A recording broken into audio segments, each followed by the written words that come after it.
Hi, this is Dr. George Rutherford. I'm the acting executive director of the Institute for Global Health Sciences, and welcome to Grand Rounds. We have a wonderful series of discussions today from the HEAL initiative in the Department of Medicine. We're going to hear from several of the principals and several of the people with whom they've worked overseas. So I'm going to turn this over to Madhavi Dandu, who's professor of medicine and the director of the master's program here in the Institute for Global Health Sciences, but is also in the Division of Hospital Medicine and a member of HEAL. So Madhavi, if you please. Thank you, George. This is how we do things in this day and age. little switch up. So I'm incredibly excited for this session to happen because I've just been lucky enough to follow along with the incredible work of HEAL over the last decade almost. And really part of what I was hoping for when I asked if the team would be willing to present is exactly what you all are creating, which is an opportunity to hear the really breadth of voices that contribute to, participate in, and change HEAL. So I'll just take 30 seconds now to introduce Dr. Sriram Shamasunder, my friend and colleague, and then he will take it away from there. But for those of you who don't know, Dr. Shamasunder, he's an associate professor of medicine here at UCSF. He's also the co-founder and faculty director of the HEAL initiative. And I know that they'll describe the work more, but I'm just going to step aside and in 1 second and say that one of the things that I wanted to highlight taking this opportunity is that Sri has really spent all of his time in global health work thinking about not just workforce, but being accompanying others in their work and supporting other people to lead. And so I hope that we'll get a sense of that here. So Sri, you can take over now. Awesome. Thanks, Dr. Rutherford and Dr. Dandu, Madhavi. Yeah, it's such an honor to speak to all of you. And I think a more honor is that the voices that you're going to hear from are from HEAL, and I can describe a little bit about HEAL, but I think one of the pieces that has been such a gift for me has been during such a difficult time of COVID. Since the very beginning of COVID, we had alumni in Seattle that kind of described what was happening in the nursing facilities. And as we all tracked COVID and the surges across the world, HEAL, which is a Health Equity Action Leadership Fellowship at University of California, San Francisco, that's a 2-year program, has now over 200 health workers that have come through HEAL in the last 8 years. And so you're going to hear from some of them, and all of these health professionals have had frontline vantage points in COVID surges in very difficult contexts. And I think,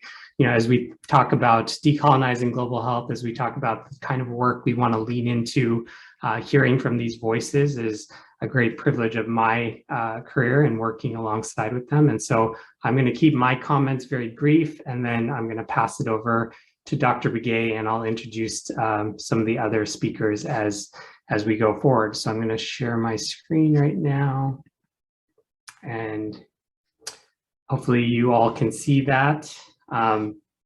And so, like I mentioned, we're going to hear from doctors from Navajo Nation, those that have worked in India in a safety net hospital in Atlanta, as well as from Mali. And so it's, I think, an amazing vantage point that all of these folks have seen and lived in the last many years, but especially in COVID.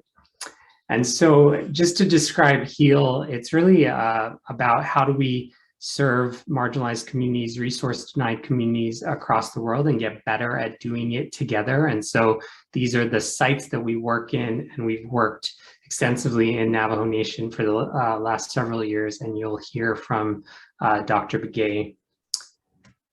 And here is the mission. It's really about health workforce. It's around serving in these communities lifelong. And so of the nearly 200 health workers that have come through HEAL, half of them are either Navajo or from the global South, and the other half are US post-residency doctors that are cross specialties, so medicine, pediatrics, surgery, anesthesia, etc. And I think the context, and I think one of the amazing things about UCSF in the COVID moment was early in March 2020, HEAL had been working for several years in Navajo Nation, and UCSF and San Francisco hadn't surged, but it had shut down.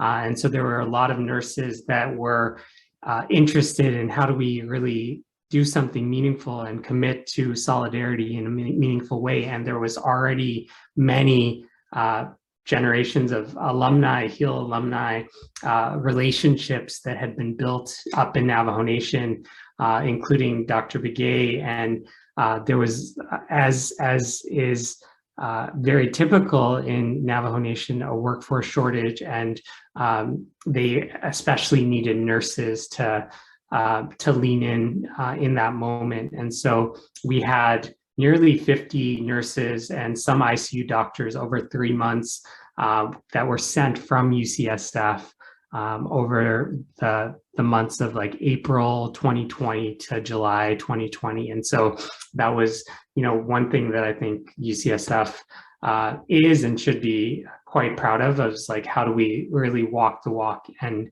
be in solidarity? So I'm going to pass it over to Dr. Begay, right here, who is now I think she has been on Grand Rounds before with UCSF in 2020. I could give a very long introduction, but we're going to be short on time. So she is a mentor to so many of us.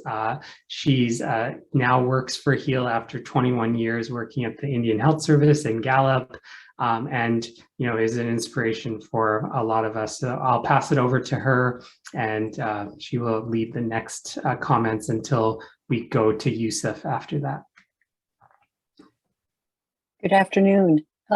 So as I was traditionally brought up, and I'm going to introduce myself in my own language. Adriann Begay,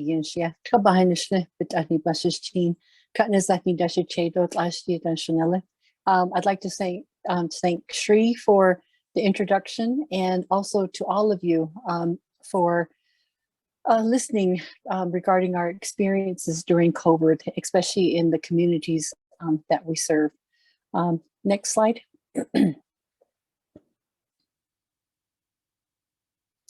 So what I really wanted to show was that, Native Americans, we have a right to health care.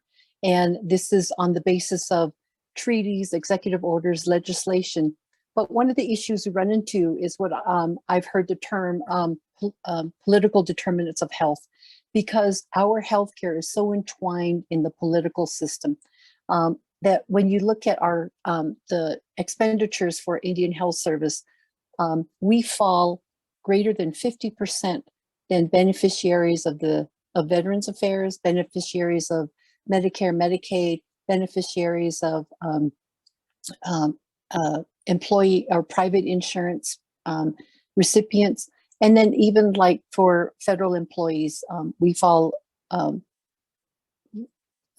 less than the 50%, which really is problematic in ensuring appropriate care for our patients and our communities. Next slide. So where I come from is I come from the Navajo Reservation, what we call Dinepik-Ea. And this is a landmass of more than 27,000 square miles, which is larger than the state of West Virginia. It extends into primarily the states of Arizona, New Mexico, and then the southernmost area of Utah. And as I said, just to remember just how deeply our healthcare is entwined with the federal government, but that these political determinants of health actually are the root causes of the social determinants of health, which we've all learned a lot of. And so the Navajo area is broken down into 5 service areas, and this landmass has a user population of 244,000 individuals. And so with only 8 hospitals to serve the area, as well as 12 health centers on the reservation. Next slide. So during COVID, this is the hospital where I worked. This hospital was built in the 1960s, so it's over 60 years old.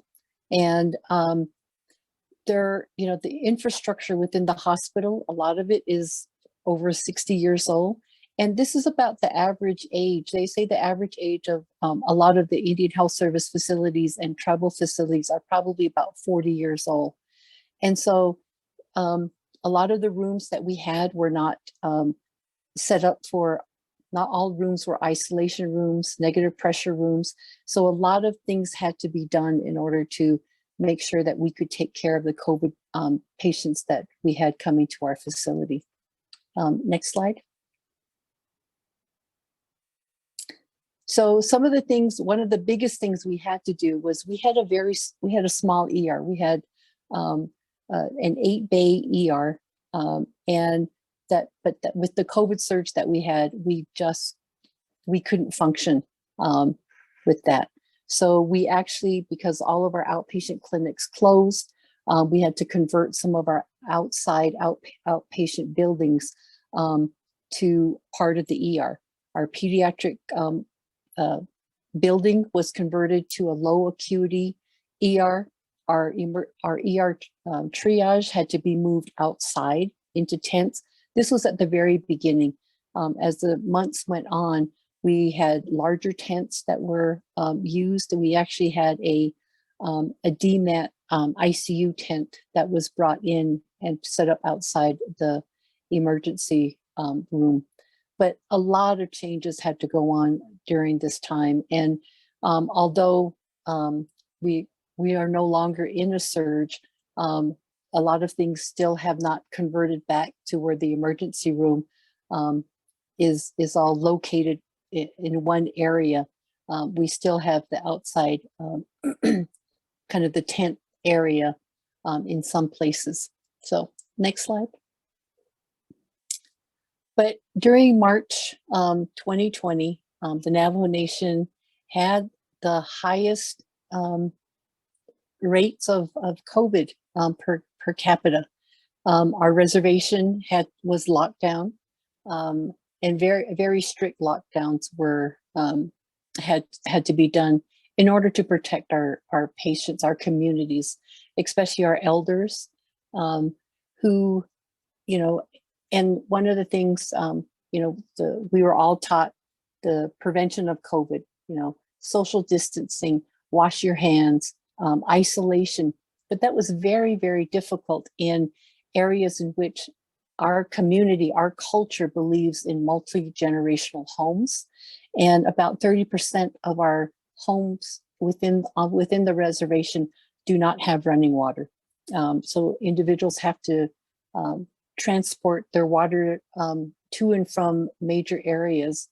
So those were difficult situations in which the community had to face. Next.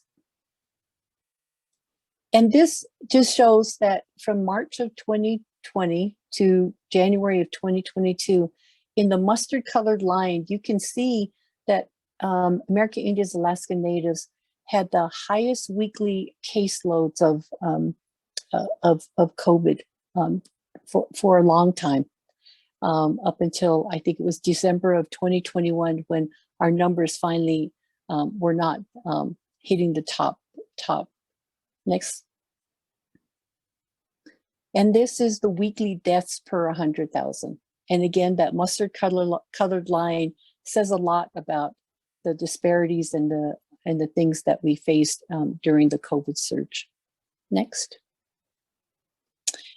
But one of the things that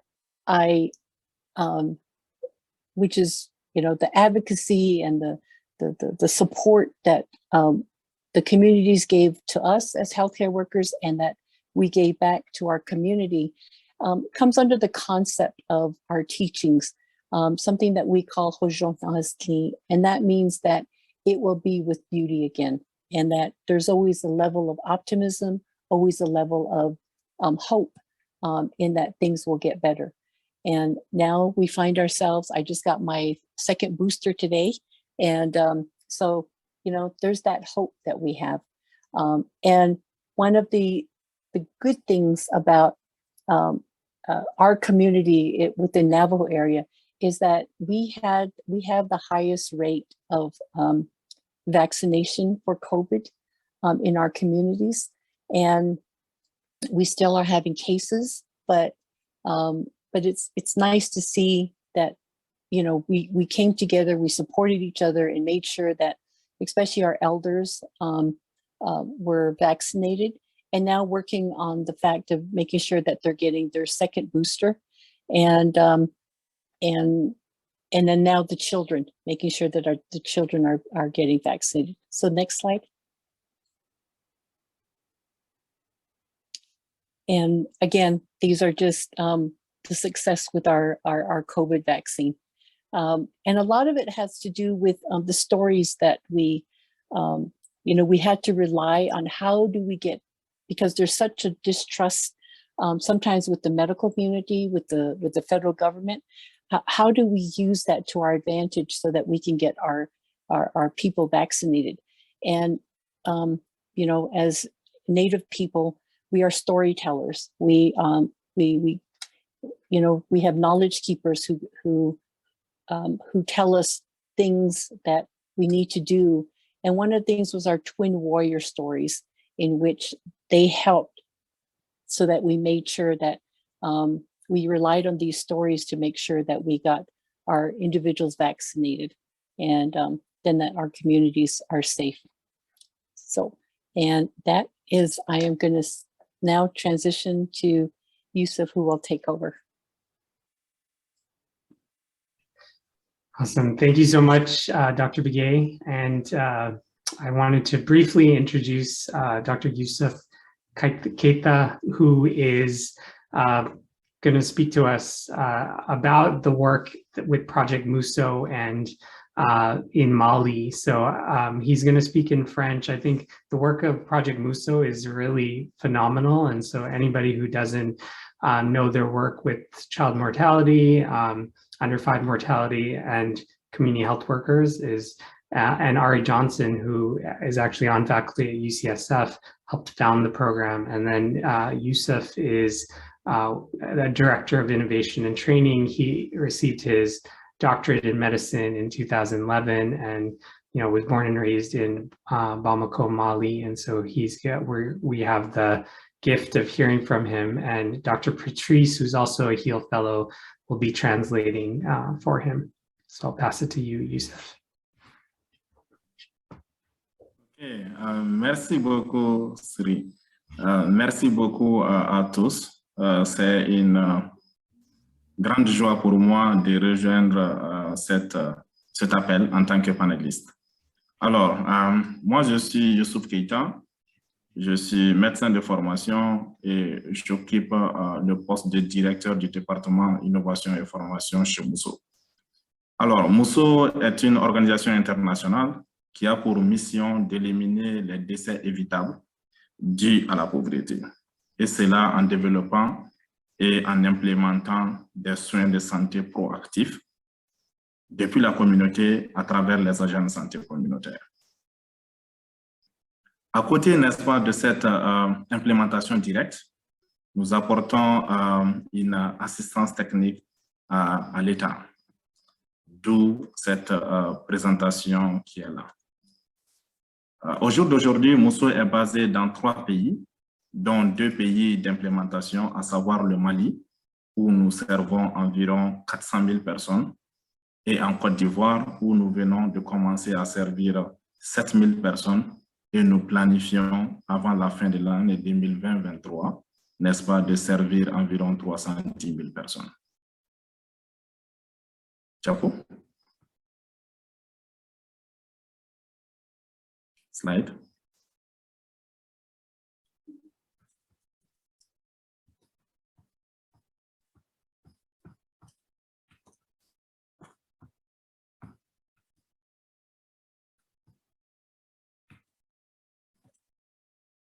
En introduction, je dirais que le Mali est un vaste pays de l'Afrique de l'Ouest avec une superficie d'environ 1 241 000 km² répartie en 10 régions administratives plus la capitale. Alors, la pyramide sanitaire, n'est-ce pas, du Mali est divisée comme suit. Nous avons les hôpitaux nationaux, les hôpitaux régionaux, les hôpitaux de district, les centres de santé communautaires et enfin les agents de santé communautaires.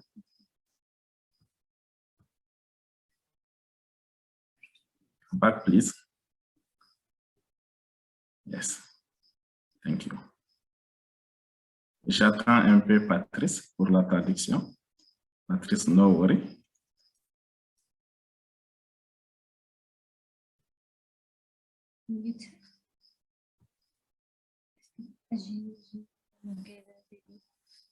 No problem. Yeah. OK, je vais continuer. Alors, les hôpitaux de district sont des premiers niveaux de référence et ces hôpitaux, en réalité, n'avaient pas d'oxygène. Avec l'avènement de COVID-19, dans le cadre, n'est-ce pas, de notre assistance technique, Mousso a rapproché le gouvernement malien pour offrir son assistance technique à mettre à disposition de l'oxygène dans ces centres de santé de première référence. Diapo, slide.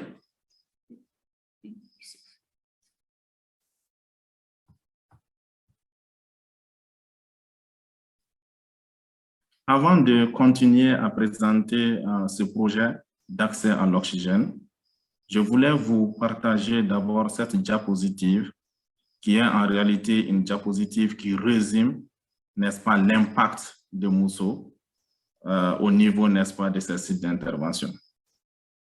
Mousso a commencé dans son premier site en 2008. Et quand nous commençons en 2008, le taux de mortalité des enfants de 0 à 5 ans était de 150 pour 1000. Et 7 ans après, en 2015, nous avons vu ce taux se réduire de façon drastique jusqu'à 7 pour 1000. Diapo. Slide.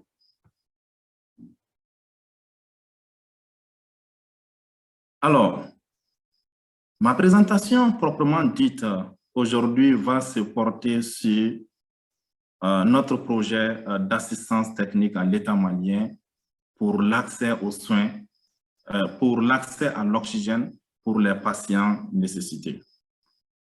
En 2019, quand il y a eu COVID-19, nous avons rapproché le gouvernement malien pour leur dire, OK, c'est une opportunité pour nous.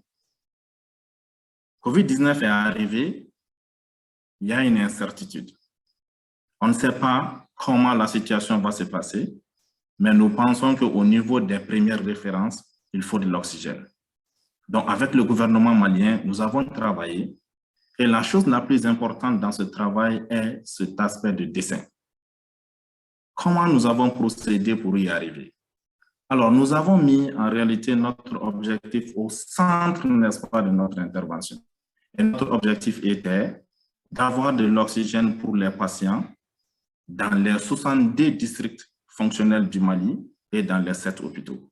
Ensuite, nous nous sommes dit, OK, quels sont les gaps pour atteindre, n'est-ce pas, cet objectif? Et enfin, quelles sont les solutions pour y arriver?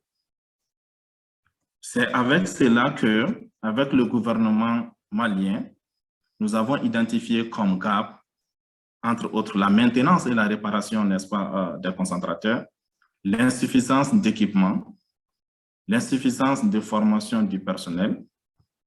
Il y avait un gap important, n'est-ce pas, de suivi, supervision. Et enfin, il y avait cette question, n'est-ce pas, de responsabilisation.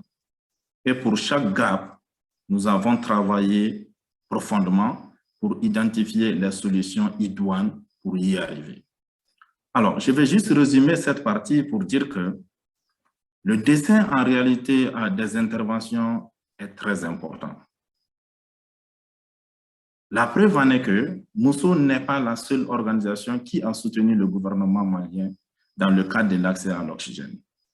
Des organisations avaient doté, n'est-ce pas, le gouvernement malien avec des concentrateurs, mais ces concentrateurs seuls n'ont pas servi à grande chose, pour la simple raison que si on a un concentrateur et que nous n'avons pas, n'est-ce pas, de lunettes nasales, les patients n'auront pas en finalité de l'oxygène. Si nous avons de l'oxygène disponible et que le personnel n'est pas formé à l'oxygénothérapie, le patient n'aura pas, n'est-ce pas, de l'oxygène nécessaire. Donc, d'où vraiment l'importance d'identifier le très bon dessin afin, n'est-ce pas, d'avoir de l'impact. Slide. Alors, je vais résumer cette partie pour dire que pour atteindre notre objectif, 3 choses sont essentielles. La première chose, c'est l'équipement, n'est-ce pas, des centres de santé, y compris la mise à disposition dans les unités de prise en charge.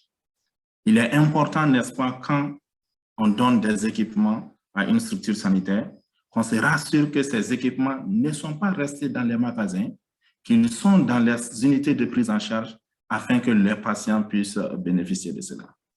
Deuxième point, ça c'est vraiment l'importance de la formation de renforcement de capacité du personnel sur l'utilisation correcte des équipements, l'entretien et l'oxygénothérapie.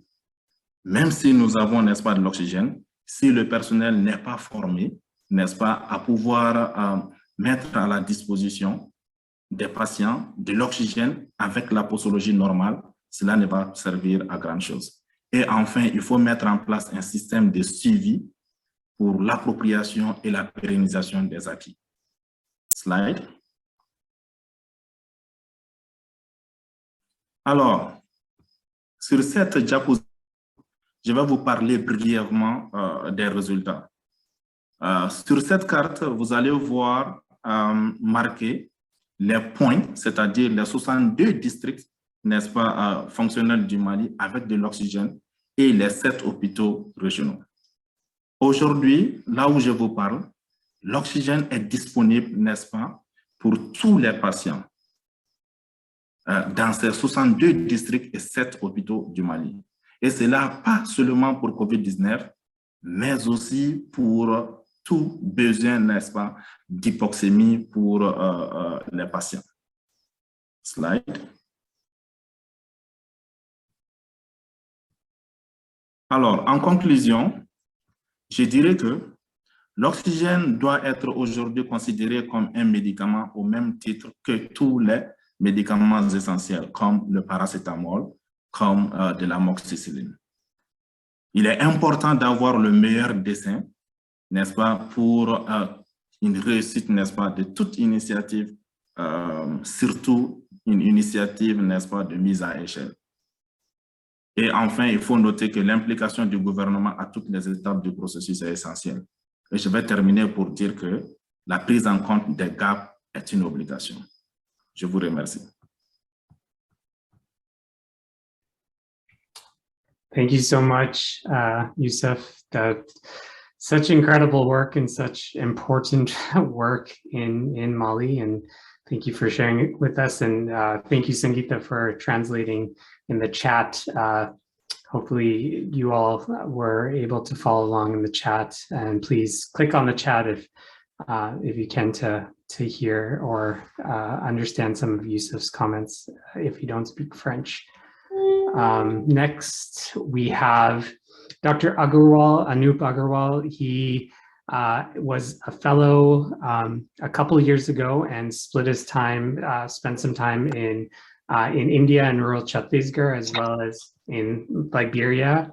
And then he had a vantage point from the Indian Council of Medical Research during the COVID pandemic in India, during some of the worst parts of COVID in India. And so from that vantage point, he's going to share with us, as well as, you know, being a tremendous advocate, researcher, writer. It's a real privilege to have him share with us today. Anup. Thank you, Shri, for the introduction. Can you start my slide? Oh, yeah, this looks nicer. Thank you. So I worked in Indian Council of Medical Research in 2020 during COVID. So to explain more about Indian Council of Medical Research, it's basically like the NIH of India, and it has mostly like lab researchers, and I was a rare clinician there, and I had gone there in early 2020 to do research on dengue, to do like basically like clinical research to how to achieve zero dengue deaths in India.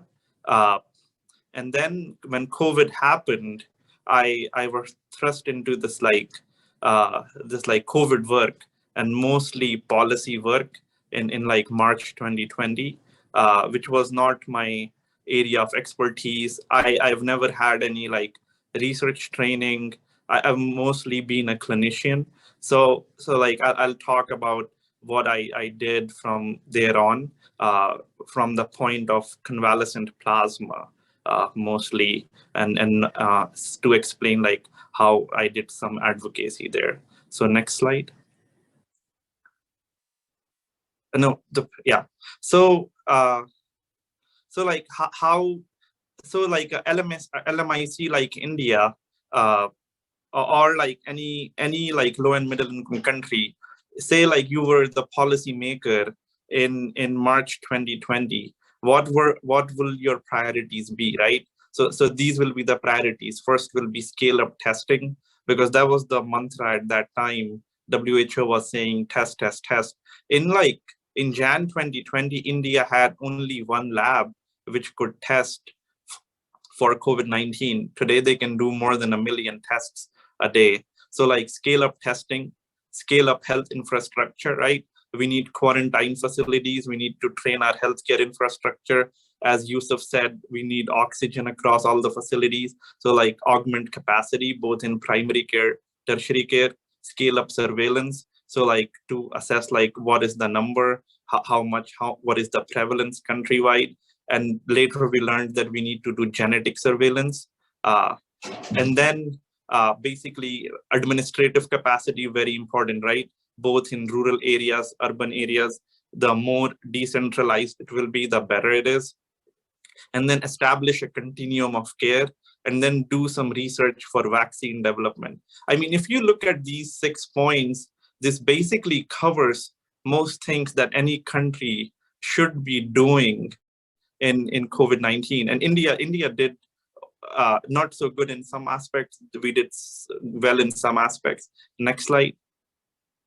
If you add to the previous slide this continuum of care, I mean, from policy standpoint, this looks pretty complete. Like in rural areas, you work with the panchayat, which is the rural governing body. You train ASHA workers, which is the health worker or the community health worker. In towns, you work with the block development officers, you work with doctors, private practitioners. In cities, you work with municipal corporations. Similarly, and then you like knowing from our global health experience, you do like proactive surveillance. You have 4 symptoms of COVID. If out of those 4, if you have 2, you get tested. And then if you are requiring oxygen, you get referred to a facility. If you're not requiring oxygen, you get quarantined. And then you give people, make sure people have food, people have money in their hands, and then people have medicines, right? So this was the plan when India implemented that famous lockdown on 24th of March, which would go on for a few months. And this was the plan. While we failed, but like this was what was the talk. What was very interesting to me in all of this was there was no talk about research. Next slide. Like, should a LMIC, like, so we went through these 2 slides, right? That's a lot of work to do. Like in policy, it can be summarized in 2 slides, but implementing for a country of 1.4 billion people, that's a lot of work.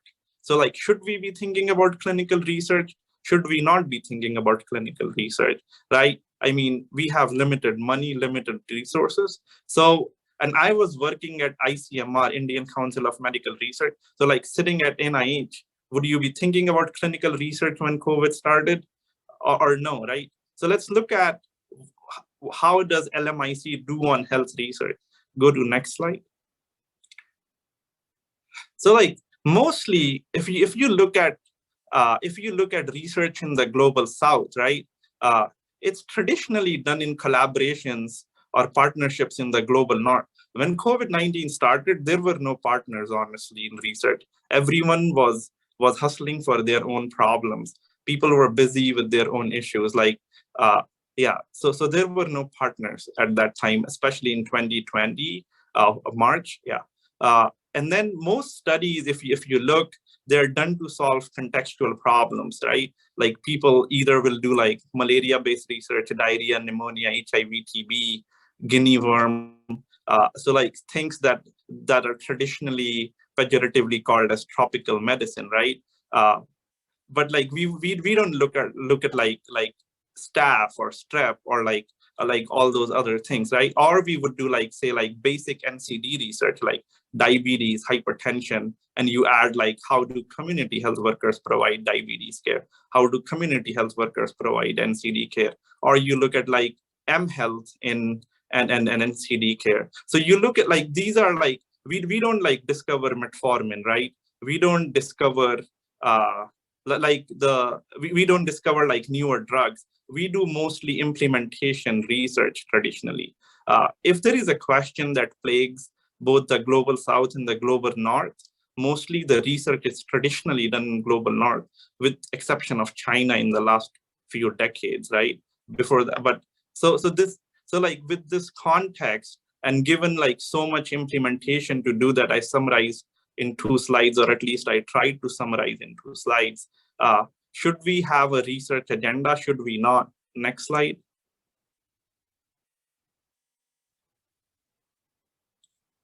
So like, what about clinical research? So these were the questions, right? Should we wait for Western countries to conduct trials and use that data? Shall we conduct our own trials in addition to the Western studies?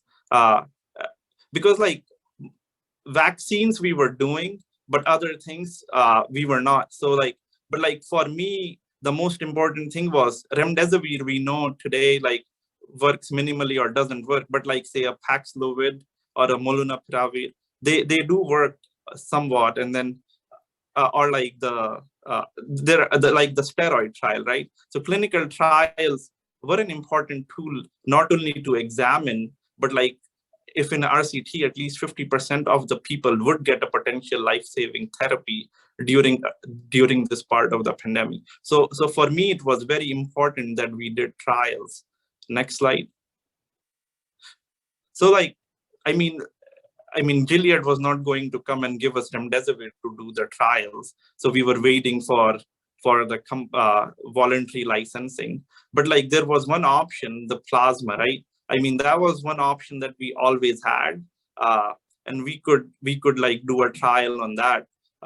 So like other than plasma, I don't think we had any like other pharmaceutical option that we could try, through which we could give like therapy. We could use other repurposed drugs, but like we did not know whether most of them will work or not. So like that's why we tried studying plasma. Next slide. So the leadership at ICMR was divided and hesitant. So there were 2 groups. There was a larger group which wanted to give plasma like EUA, similar to what was done by FDA in the US, because plasma in India also had become a political topic. Politicians similar to here had started advertising it as a magical therapy. Media also started advertising it as a potential treatment. So like now today we know it doesn't work, but like say if it worked and we did only a trial and did not allow it as EUA, then they would face severe backlash. But there was a minority like me who said there is no evidence. It is very expensive. It's 10,000 rupees, which is around $170, which is a lot in India. We knew that if it got a EUA, there would be like selling and black marketing of plasma. India, we know that people sell blood, whole blood, traditionally. And then like, because it would be in short supply, if family members, because family members buy drugs in India, so family members would struggle to procure it. And that would create a lot of struggle for them. And we saw this during the second wave. A lot of family members would call doctors and blood banks just to like get one bag of plasma, even though it was not available as much, or it was not beneficial. And we know it is very expensive. So there were two groups. This was in like March and early April. Next slide. So, I mean, this required a lot of advocacy within the institution. So like talking to the leaders, writing op-eds in a newspaper, asking friends to write op-eds in newspaper, asking journalists.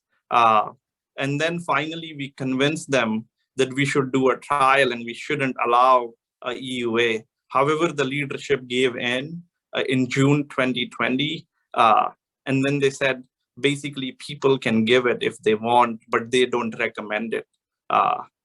It is a rare, and then we would go on to do the Placid trial. They said, let's go ahead with the trial. So we would go on to do a Placid trial.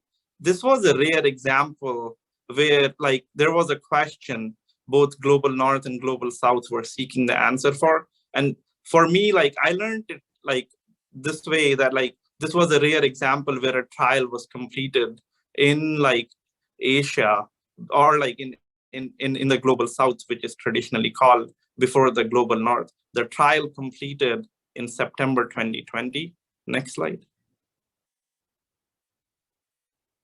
Oh, just actually go back just a little bit about the trial. So it had like 39 sites. It was done across 39 sites. It had 464 participants.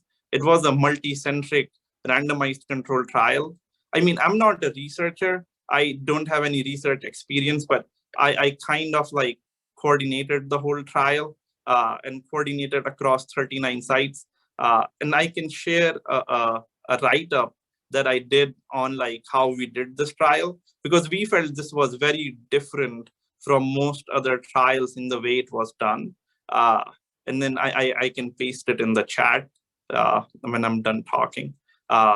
Yeah, but basically the trial showed that plasma did not work. And we finished the trial in September 2020. But we know that by June, the plasma had entered the treatment protocol. Next slide.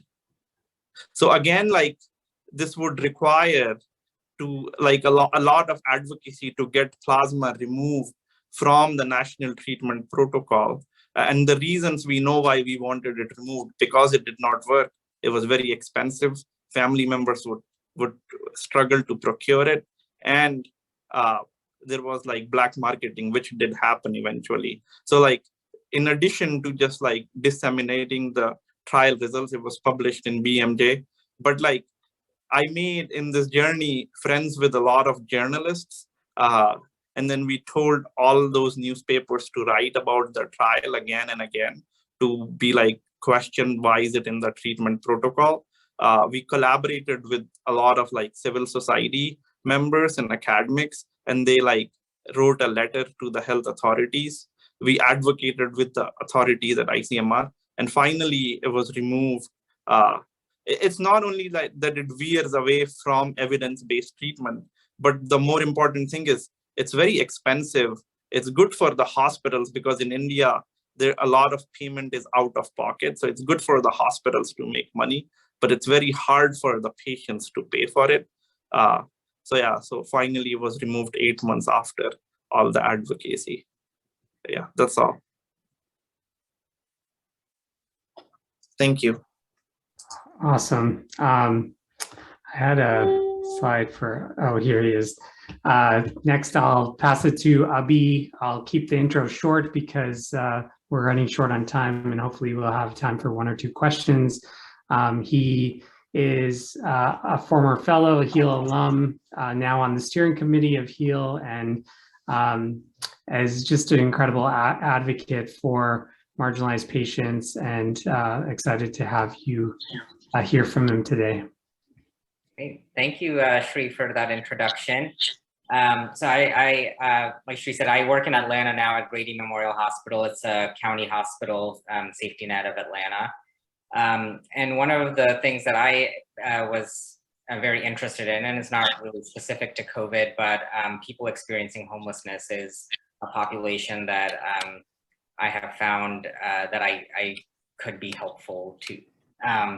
But in the context of COVID, I just wanted to point out a few stats first. So this is a meta-analysis that looked at several different studies on homeless shelters. And in the top half of this slide, what we see is an aggregate of the prevalence of COVID in homeless shelters. And in the bottom half, this is the prevalence in homeless shelters during an outbreak.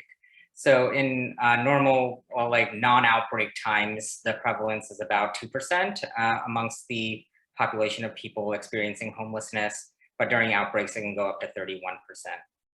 In terms of like whether this is more or less than what we would see in the general population, that comparison is very difficult to make.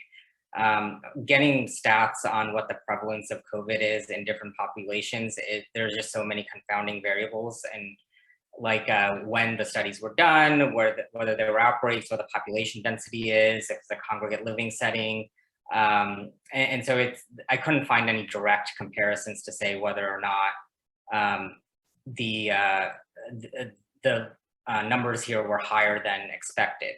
But the control group that this meta-analysis did use, next slide, Sri, please, is to compare the staff in the shelters to the residents of the homeless shelters. And here you see that like in non-outbreak settings, the staff has a prevalence of about 1.5%, and during outbreaks about 15%.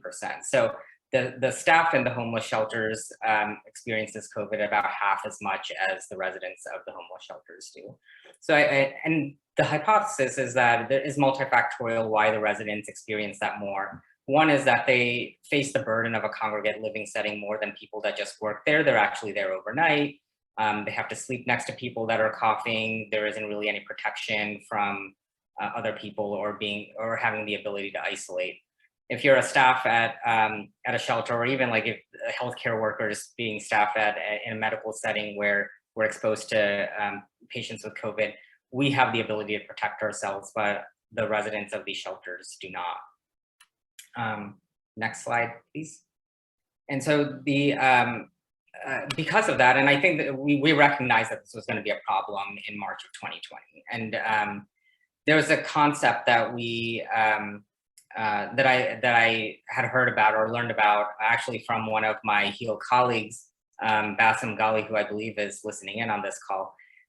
He taught me about this term called biological citizenship, which is, it means that someone gets rights because of a disease or a disease state that they have. So in this case, if someone gets COVID, then they did end up getting actually more benefits. Like there was housing available for people when they got COVID, because we knew that the shelters were areas where there could be a lot of transmission.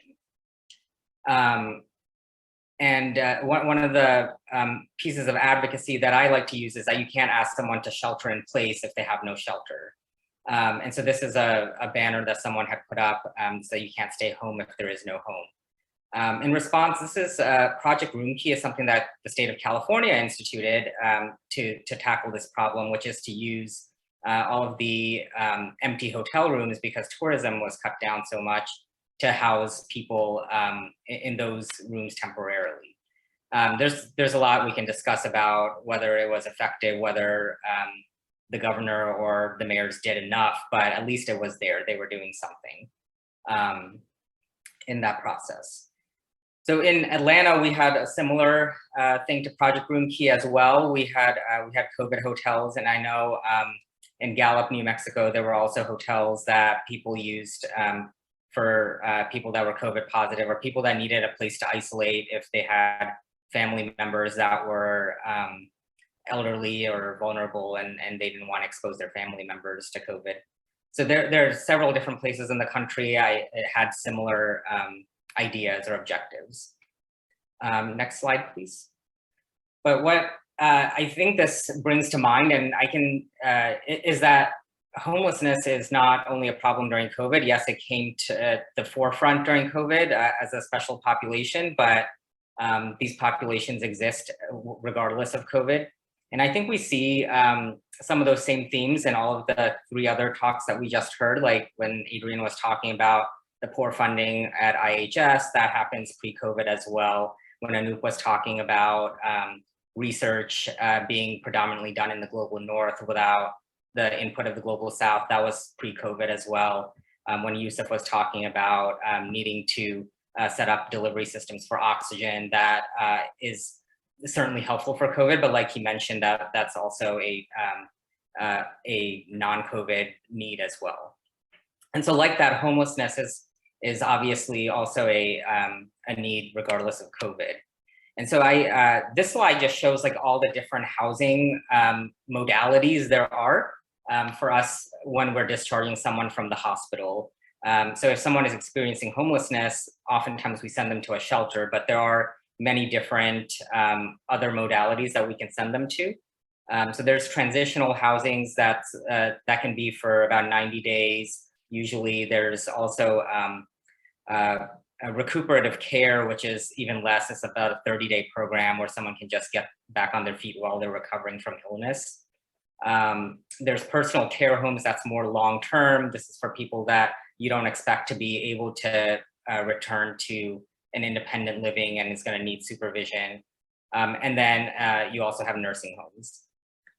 There's also something called temporary medically supported housing, which is a big hole in our housing system. This is something that we're working to establish, but is not readily available yet. This is like a temporary housing unit that also has medical care available, like not someone that's sick enough to be in a nursing home, but someone that might need assistance with medications. One other important thing I want to point out from this slide is that for the temporary programs that are 30 or 90 days, it's really important that they get case management involved while the patients are in that temporary housing, because these should be a pathway or a stepping stone to permanent housing rather than just a 30 or 60-day housing and then the person gets discharged back to the street. And I also want to, I didn't write it down here, but this slide is lifted from Leslie Marshburn, who is our Executive Director of Population Health at Grady. And then I have one slide left, Shri. So I have my own personal algorithm for how I'm going to decide which disposition is most appropriate for a patient from all the ones that were on the previous slide. So I usually start off with doing a physical therapy, occupational therapy evaluation, seeing if someone will qualify for needing rehab. Because oftentimes a physical disability will preclude people from other forms of housing, will make it harder for people to acquire occupation and get their own funds to get housing. So this is usually my first step to see whether there's something that I can address there. The next step is doing a cognitive evaluation. I think this is often skipped, but I think a lot of patients that are experiencing homelessness, not all, but a lot of them have some sort of a cognitive delay or cognitive impairment that precludes them from doing jobs or might limit the kinds of jobs that they're able to do. And so I like to do a cognitive evaluation in the hospital, sort of limited to a MOCA, but outpatient, there are more extensive testing that can be done. But that could be the difference between someone being discharged back to the street or qualifying for a nursing home or a personal care home. My second step is to then assess what the patient's personal resources are. Do they have an income? Oftentimes they'll get a disability check or a social security check. Or what kind of community resources do they have in terms of family, friends? Do they belong to a church that's able to provide any assistance? And that can be a good resource or a good ally in helping us get them into low-income housing or a personal care home. A third step for me is to tap into disease-specific funds. So we talked a little bit about how COVID opened up funds for people to acquire housing, but other diseases such as HIV/AIDS is what comes to mind, offers specific funding sources like the Ryan White funds, and that can be a good way to pay for somebody's housing as well. My fourth step is to know what all of the community programs are, and this is still like I'm in my second year as an attending, and this is something that I'm still learning, and I think will continue to learn for the rest of my career, is like what kind of things exist in the community. Because oftentimes what happens is that like I know of a program that exists, but because the social workers have turned around or turned over and they're new to the system, they might not know all the resources. And I'll be the one to suggest like, oh, could the patient qualify with this program? And they'll look into it. And that's another way I can avoid discharging someone to a homeless shelter or to the street. And then the final step would be like, if nothing else pans out, we can go to one of those 30-day temporary housing and then hope that while they're there, they can get outpatient case management to get more permanent housing. So this is just an algorithm that I use. I developed it in the context of COVID, or that's why I started thinking about it, but I think it does apply in the broader context as well, even hopefully one day after the pandemic is over. And I will stop there. Thank you so much, Abhi. I will pass it back to George. I just wanted to say, and Madhavi, yeah, I think Abhi's challenged kind of how I think about discharging a patient that doesn't have a home. And I think that's what a lot of these presentations, what we normalize as okay within the health system, whether it's the lack of oxygen for patients or, you know, the IHS funding, Anub talking about research that happens in the global north that doesn't happen in the global south. I think all of these presentations kind of challenge that status quo, and that's, you know, if COVID is going to be a portal to more health equity, more justice, I think that's what we need to lean into more. So thank you all for your presentations, and Madhavi or George. Yes, thank you all very much. I just want to just take a moment to thank you all and just highlight one other thing based on what Sri just said, which is that our hope is that this was an opportunity for people to see an alternate model. But what I love about the HEAL model that you all got to express is that it's not the singular massive model. Instead, it's a living, breathing model that changes over time based on the people we're involved with, all of you, of course, who are doing the work, and all of the communities and partners that you work alongside in resource denied settings. And I think that's one of the most exciting parts of the HEAL model, is that it isn't, as you know, because of its humility, it continues to evolve and change and think about different ways to truly interact and work in the settings that we all care about. So thank you all so much. I know we did not have time for questions, but I know that this whole team has been really responsive, and we can share, when we share the recording, some contact information if you have additional questions. But I'm so grateful for all of you for being here from all different locations, and thank you again. Thanks, Madhavi.